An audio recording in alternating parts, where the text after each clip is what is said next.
It is a strange thing, isn't it? The man in the forest, the banker in the city, the child hiding a broken toy, each has, in his own way, at some point in life, felt the hot prick of guilt. We do not need to teach people how to feel guilty.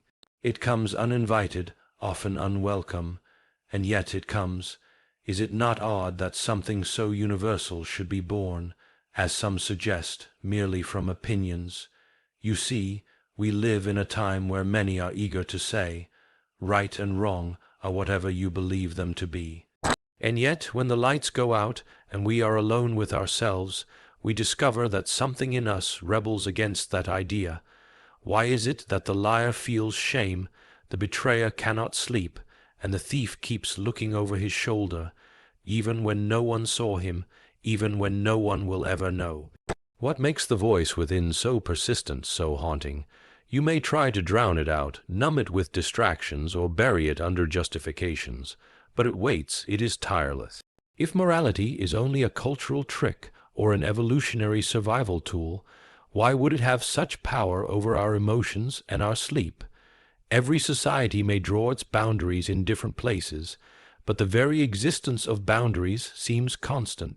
Children argue not just that something was inconvenient, but that it was unfair.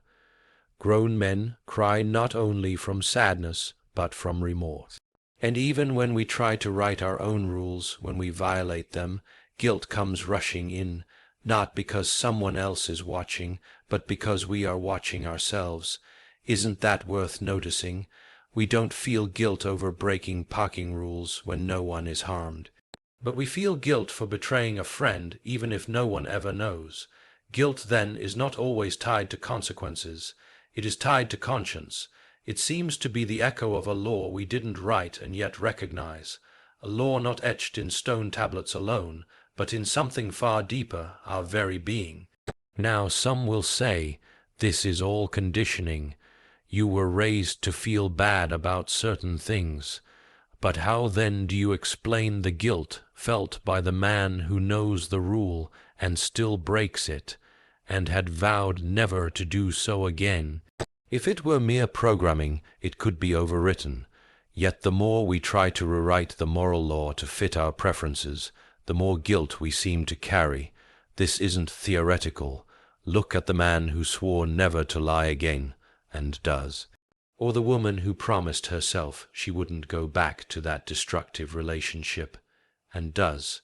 Their shame is not because they broke a law someone else gave them, but because they violated something inside themselves. They know what they did was wrong, and not just wrong for them, but wrong in itself, and here lies the problem with relativism. In theory, it sounds freeing. Everyone gets to decide what's good for them. But in practice, it is chaos, because when someone betrays you, cheats you, lies to you, suddenly relativism collapses. We all cry out for justice, not preference.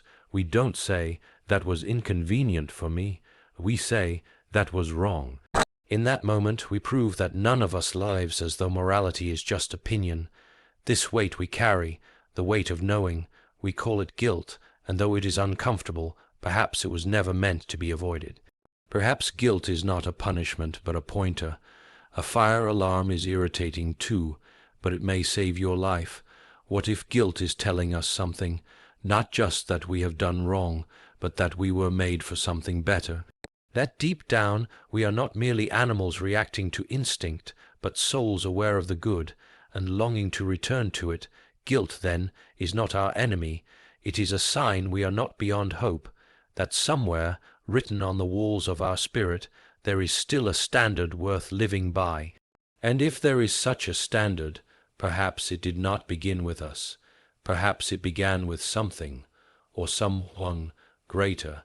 And if that's true, then the way forward is not to deny guilt, nor to drown it, but to listen. To ask, why do I feel this? And more importantly, what can I become because of it? The good news is that guilt need not end in shame. It can lead to courage, to change, to a life lived with deeper integrity and fuller peace. It is not the end of the story. It is the middle, and those who are brave enough to walk through guilt, not run from it, may yet find redemption on the other side. We began with a question that resists being brushed aside. If right and wrong are just opinions, why do we all feel guilt? We must now examine not the argument, but the experience, the raw, familiar, undeniable reality of guilt in everyday human life. You felt it, I felt it, we all have. The moment you say something harsh in anger and later, in the silence of your own thoughts, feel something pull at you. That inner discomfort, that sense that something within you has been disturbed, that is guilt, not fear of punishment, not social embarrassment, guilt, the sting that follows you into solitude. Go to any country, ask in any language, and they will describe it differently, but all speak of it. From a shepherd in the highlands to a student in a city university, guilt has no respect for status or background. It haunts the thief and the judge, the young and the old.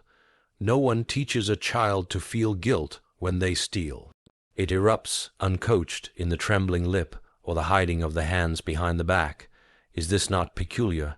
If morality is custom, if guilt is conditioned response, why does it show up even in children who have not yet been taught the rules? Why does it appear even when no authority is watching and no punishment is looming?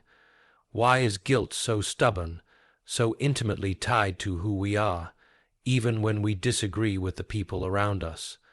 The criminal who justifies his crimes in public still lies awake at night.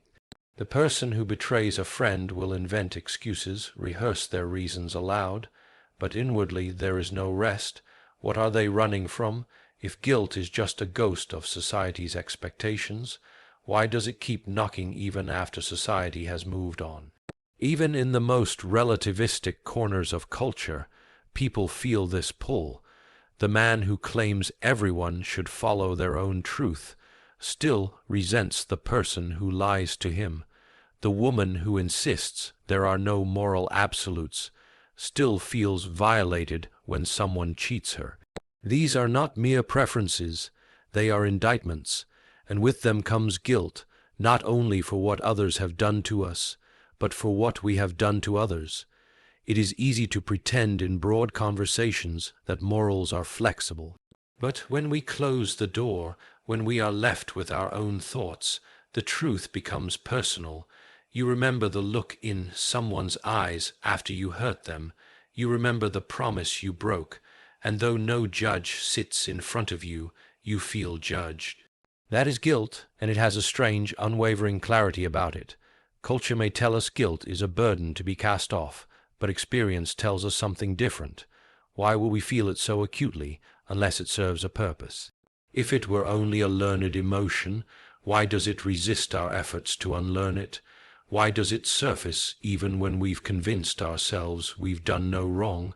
Consider the man who commits a crime and is never caught. No police, no exposure, no punishment, yet years later he confesses, not because he was pressured, but because guilt would not let him go. He could not bear to live under the weight of his silence. What law drove him to that confession? What court sat inside his chest? Even those who claim morality is merely social convention behave as though guilt has real moral weight. No one says, I feel guilty because I broke a social rule. They say, I did wrong. And that word, wrong, is important. It suggests more than disappointment. It suggests transgression, a crossing of a line that wasn't drawn by feelings or politics, but by something deeper. This is not about religion or philosophy yet. It is about observation. What we all share is not a set of moral ideas, but a shared response to violating them, and that response is guilt. It shows up whether we believe in a moral law or not. It refuses to die even when we try to silence it. It may be denied but never destroyed, and in that, guilt becomes not merely a personal experience but a clue, a signpost, because if we all feel it, across cultures, histories, beliefs, then perhaps we are not simply making morality up as we go. Perhaps there is something in us or above us that defines it, something that guilt connects us back to. This is where we must pause, not to escape guilt, but to understand what it's trying to say. Because if it speaks with such universal clarity, then perhaps it is not a curse at all, but a compass, and that compass may yet lead us to a truth far more solid than opinion. A truth we will begin exploring in the second keynote, the strange persistence of a law written not on paper, but on the human heart. We left off with guilt, a universal weight, a strange alarm that goes off even when no one else is present. But guilt does not float in a vacuum. It arises when something is violated, and that something, though invisible, feels fixed. It is what some have called the inner law, not a law written by government or enforced by courts. A deeper law, one you don't remember learning, but you somehow know. It speaks before you think, whispers in the middle of temptation, and often accuses you after you've acted. What is this law, and how did it get there? You've heard its voice. You've said things like, "I shouldn't have done that," or "that wasn't right." No one forced you to say it. You weren't quoting from a book. It came from somewhere inside. You didn't mean it legally. You meant it morally. The moment you said it, you weren't consulting culture. You were responding to something that felt unshakable, something built in. We live in a world of shifting values, competing ideologies, and redefined ethics. And yet, across all this noise, there are moments of absolute clarity, not because society says so, but because you know so. You know it's wrong to betray trust. You know it's wrong to harm the innocent. And when you do, the inner voice doesn't debate with you. It declares, not as an opinion, but as a verdict. That is the inner law. Look at the way people argue. They don't say, "This is my opinion and that's yours, and we're both right." They say, "You're being unfair, you broke your promise, you shouldn't have done that." These aren't expressions of taste. These are accusations rooted in a belief that there is a standard and that it has been broken. The fascinating part is that we expect others to obey this law too. A thief may justify his actions by claiming poverty or desperation, but he still becomes outraged when someone steals from him. The man who lies in one moment is deeply offended when he is lied to in the next. Why? Because deep down he recognizes a code that he demands even others follow. This law is not the same as instinct. Instinct is a biological urge, but this law often commands us to go against instinct. When you feel the desire to run from danger, instinct says flee, but the inner law says stay and help. When you want to take revenge, instinct says strike, but the inner law says forgive. Who is giving these counter orders? It is not pressure from society. Sometimes society teaches cruelty, and the inner law resists.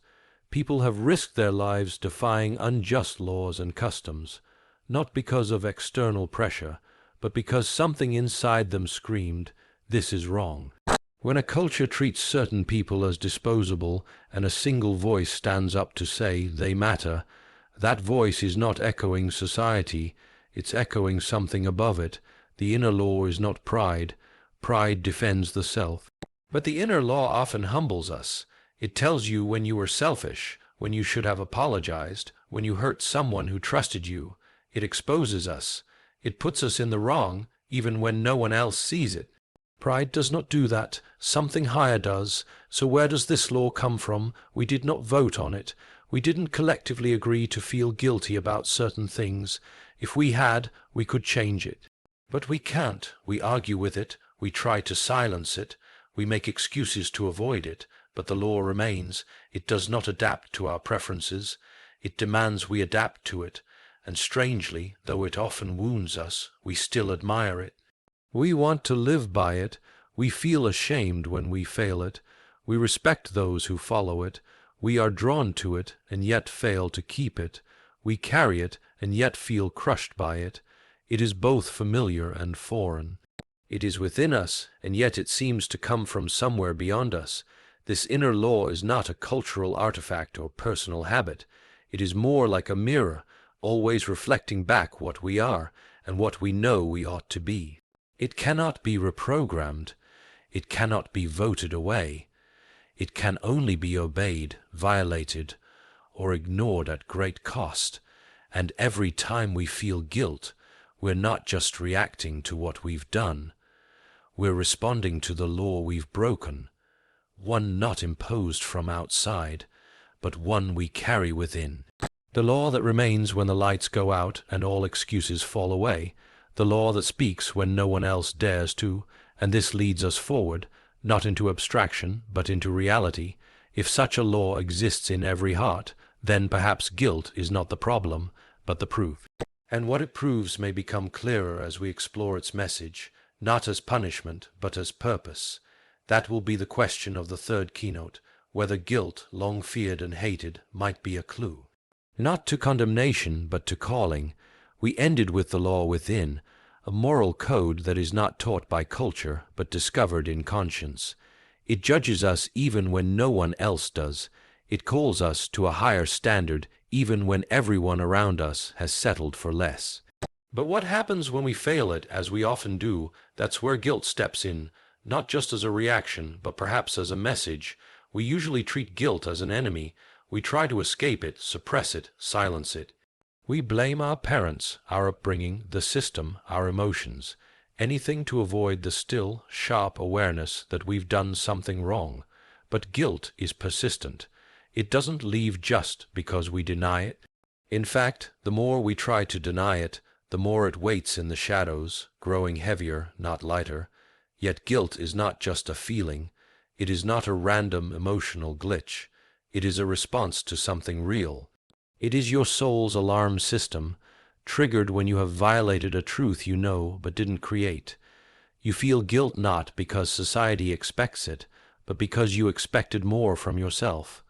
That's what makes guilt so powerful. It is not the voice of culture yelling at you. It is your own heart confronting itself. When you say, "I can't believe I did that," you are not quoting a rule book. You are responding to an internal standard you assumed was permanent. You are not guilty because someone caught you. You are guilty because someone within you is telling the truth, and you can't turn them off. And this is where the shift begins, when we stop viewing guilt as a prison sentence and start asking what it's pointing to. What if guilt is not a wall but a signpost? What if it's not the enemy of your soul, but the evidence that your soul is still alive? The truth is, we don't feel guilt about everything. We don't feel guilt for having a bad day. We don't feel guilt for failing a math test unless we know we didn't study. We don't feel guilt for being weak unless we know we had strength and ignored it. Guilt is precise. It appears when we knew what we ought to do and chose not to. That precision is important because it tells us guilt is not noise, it is message, but most people don't listen. They medicate it, justify it, distract themselves from it. Some even redefine morality to avoid it. If I can call it right, I won't feel wrong, but it doesn't work. You can tell yourself 1,000 times that it's not wrong, but if you know it was, the guilt remains. So maybe the question is not, how do I silence guilt, but what is guilt trying to say? Guilt says, you're not who you were made to be, but you still remember who you are. Guilt says, you crossed a line, but the line still matters. Guilt says, you failed, but that means you still believe in better. And perhaps that's the most hopeful part of guilt. It proves that we still believe in the good, that there is something in us that longs to return to the truth we violated.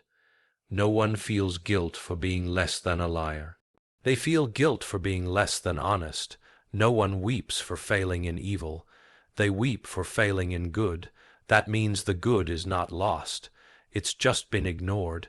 You see, we feel guilt because we are not machines. A machine breaks, it does not regret. A predator kills, it does not apologize. A liar lies, but only a human feels remorse. Only a human replays the scene in his head, wishing he had done differently. That ability to regret is not weakness, It is proof of moral awareness. It is the echo of the law within. But guilt is not meant to be permanent. It's not a place to live. It's a signal to move. You don't stay at the alarm. You follow it to the source. You don't curse the fire alarm for waking you up. You thank it for saving your life. That is what guilt can do, if you let it speak. Guilt, when ignored, becomes shame, but guilt, when heard, becomes guidance. It teaches you what you value. It forces you to look at who you are and what you're becoming. It confronts your compromises and calls you back to integrity. It says you're off course, but not lost. It says you've stumbled, but not disqualified. And so we come to a difficult but powerful truth. Guilt, as uncomfortable as it is, might be the most honest voice in our lives. And that voice does not whisper to condemn us, but to change us. Not to crush us, but to call us.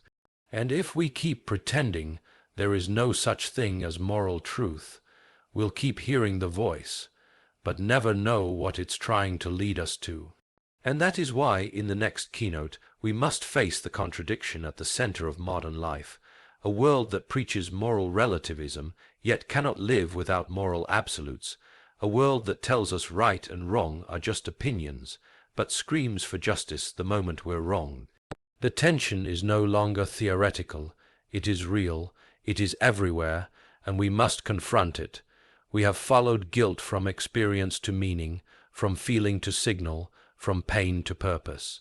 But if guilt is a clue, if it points to a real moral standard, then we must now confront the idea that directly contradicts it: moral relativism, the belief that right and wrong are not fixed, but flexible. That truth bends, that values are personal, and morality is a matter of preference.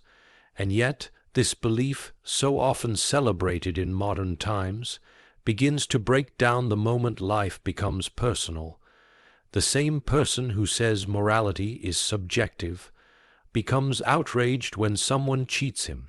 The same person who claims truth is whatever you make it demands honesty in relationships, loyalty from friends, justice in courtrooms.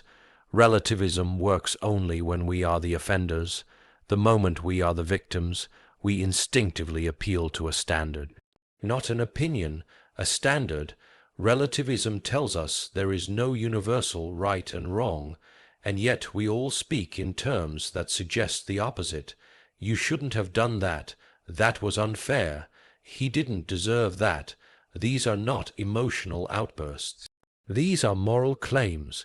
We don't say, "I didn't like that." We say, "It was wrong." Why do we speak like this if we believe morals are fluid? Because deep down, no one actually lives like a relativist. You can argue relativism in a university classroom, but you can't live it in a marriage. Try telling your spouse that fidelity is just a personal value. Try explaining to a betrayed friend that honesty is culturally constructed. See how quickly you will be confronted, not with theories, but with hurt, with real pain that assumes real wrong. When people are hurt, they don't say, "That violated my perspective." They say, "That violated what's right." And guilt plays a part in this. You feel guilty not because your opinion changed, but because you know you broke something real. The pain is deeper than preference. That's why guilt doesn't go away just because you redefine your values. It lingers because it knows what happened wasn't just wrong for you. It was wrong, period. Relativism fails to explain this. Relativism pretends we are all moral islands, creating our own codes, but we live in a world of moral traffic, of overlapping values, of real accountability. If you invent your own road signs but drive in public streets, people will get hurt. In the same way, if everyone makes up their own morality, trust collapses, community fractures, and justice becomes impossible. The danger is not just philosophical, it's practical. When we teach people that right and wrong are subjective, we disarm their conscience. We tell them the voice of guilt is just social noise, that the unease in their soul is weakness, not warning. But when you treat guilt like a flaw, you destroy the very mechanism that leads people to responsibility, empathy, and change. Relativism also creates a society where no one can correct anyone else. Everything becomes offensive. Accountability becomes oppression. Conviction becomes intolerance. And slowly, the concept of ought disappears. We stop saying I ought to do better and start saying I'm just being me. But what happens when being me hurts someone else? What happens when guilt tries to call us back, and we've trained ourselves not to listen? You don't have to look far to see the results. People justify anything if it fits their narrative. Regret is dismissed as weakness. Remorse is labeled shame culture. But despite all this rebranding, guilt keeps returning, not to torture, but to warn, not to ruin, but to repair. We must ask, if we truly believed in relativism, wouldn't guilt disappear? But it doesn't, because guilt is not a response to broken preferences. It's a response to broken truth. It's not the product of repression. It's the proof of design, a moral compass that continues to point north, even when we try to spin it. Relativism tells us we are free to define good and evil as we wish, but guilt reminds us that something greater is already defining it for us. Relativism sounds liberating until you're wronged. Then you discover that subjective ethics offer no justice. No closure, no healing, only chaos.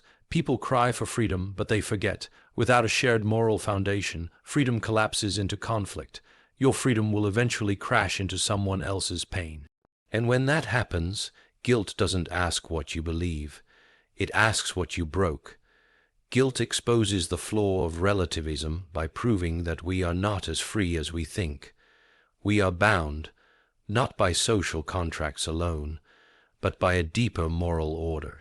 One we did not vote for, one we did not invent, one we carry inside, even as we try to escape it. And this brings us to a deeper realization. If relativism cannot hold, and if guilt is a signpost pointing to something greater, then perhaps it is time we examine why this law within us has so much authority. Why do we feel not just guilt, but the desire to be better? Why do we long to rise above our failures even when no one forces us to? This is the weight of being human, and it is the burden and the beauty we must confront in the next step. We are not just thinkers. We are not just feelers. We are moral beings, wired with the capacity not only to recognize right and wrong, but to wrestle with them, and that wrestling, when taken seriously, becomes heavy. It's the weight that guilt makes us carry, the burden we cannot outsource, and the voice we cannot silence by pretending truth is flexible. This weight does not come from society, it comes from within. The reason relativism collapses under the pressure of real life is because we were never meant to live as moral islands. We are connected to each other, yes, but more mysteriously to a standard that did not begin with us. And yet, that connection does not always make us feel noble. It makes us feel exposed. To be human is to live with the knowledge that you know better, yet often do worse. We are not haunted by guilt over mistakes we didn't understand. We are haunted by the ones we did, not by ignorance, but by willful failure, not by stumbling in the dark, but by walking into it while holding a light. That is why guilt stings. It does not say you didn't know. It says you knew and still chose. The child who lies to avoid blame doesn't just feel fear of punishment. He feels shame, because even before he was caught, he knew he should have told the truth. The adult who gossips or cheats does not need a courtroom to feel convicted. The judgment begins long before that, in the soul, in the mirror, in the uneasy silence afterward. That internal confrontation is the most painful courtroom of all. This is the weight of being human. We possess a moral awareness that animals do not. A conscience that persists even when no reward is at stake. We feel compelled to protect the weak. We are moved by injustice even when it doesn't affect us directly. We cry when someone confesses wrongdoing, not because it benefits us, but because it resonates with something sacred inside us. Why does that sacred ache exist? Because morality is not just about rules. It's about identity. You don't feel guilty for breaking a law you disagree with. You feel guilty when you betray who you believe you are supposed to be. That's what makes guilt more than emotional discomfort.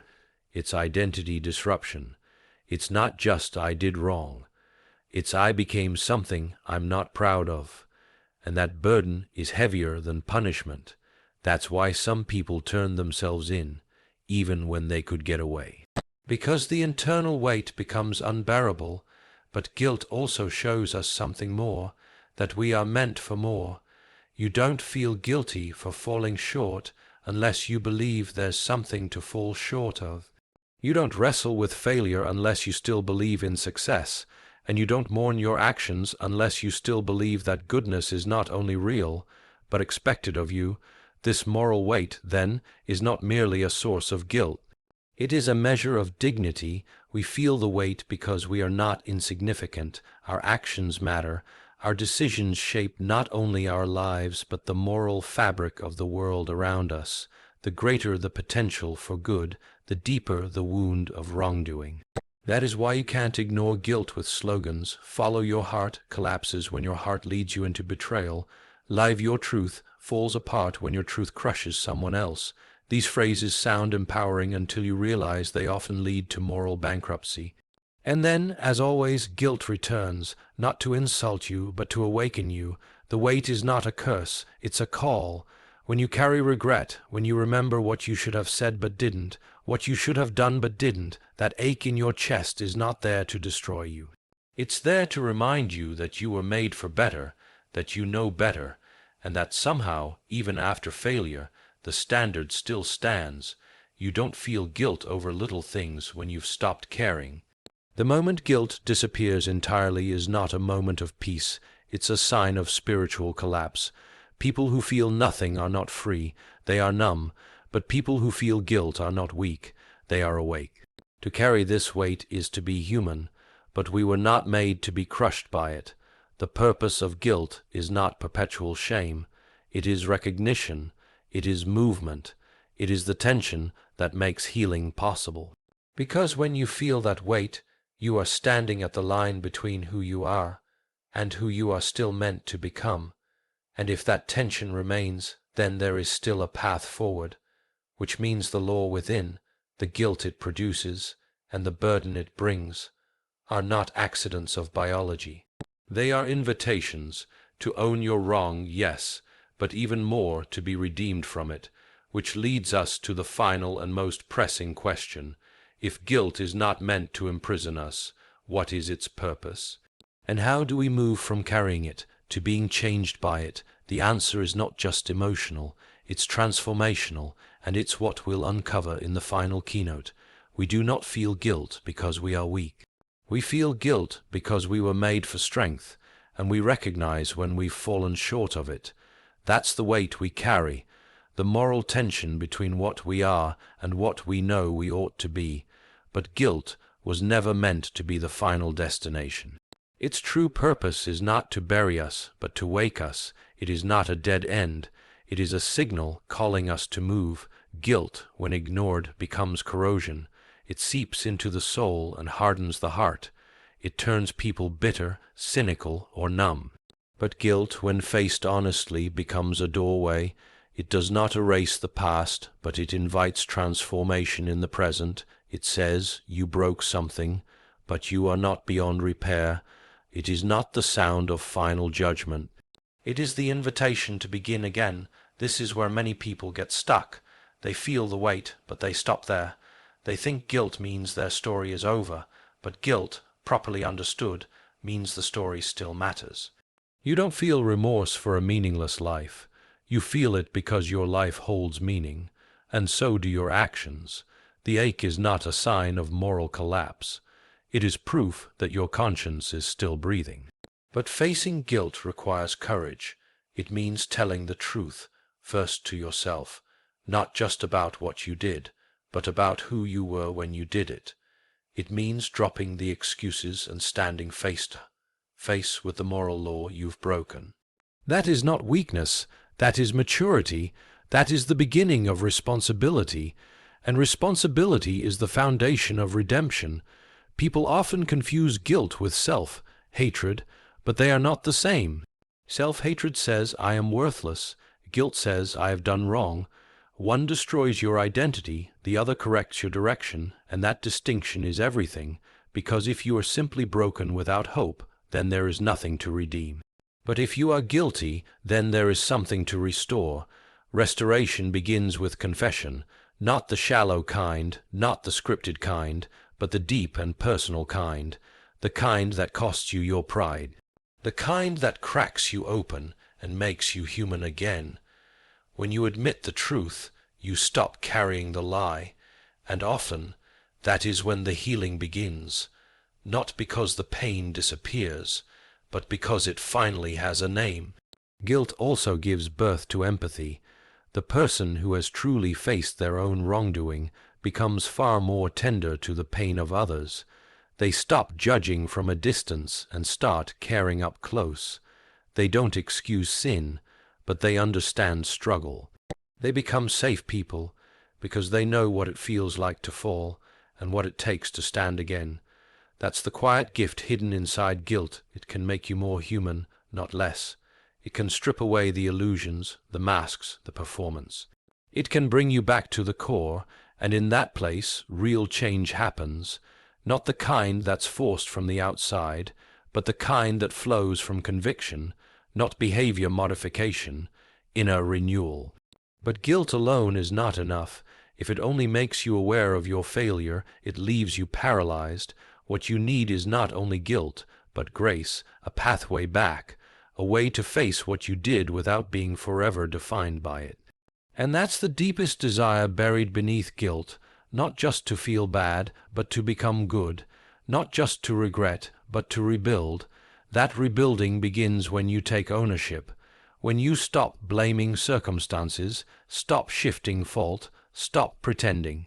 When you say, yes, I did it, and now I will face it, and I will grow from it. That is not the end of your story, that is the turning point, and it's here where guilt finds its highest purpose, not in shame.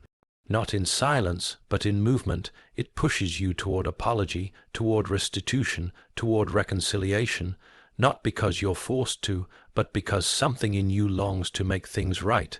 That longing is the soul remembering what it was made for. We are not just creatures of instinct. We are not just products of chance. We are beings with a built-in sense of right and wrong, with the capacity to fail, and the deeper capacity to change. And guilt, if you are brave enough to face it, will not destroy you. It will refine you. Some people carry guilt for years, and it hardens them. Others face it head-on, and it softens them into people of courage, compassion, and character. The difference is not in what they did. The difference is in what they did next. Guilt is not what ends your story, it's what tests your heart. So the next time guilt knocks on the door, don't run, don't numb it, listen, let it show you the truth.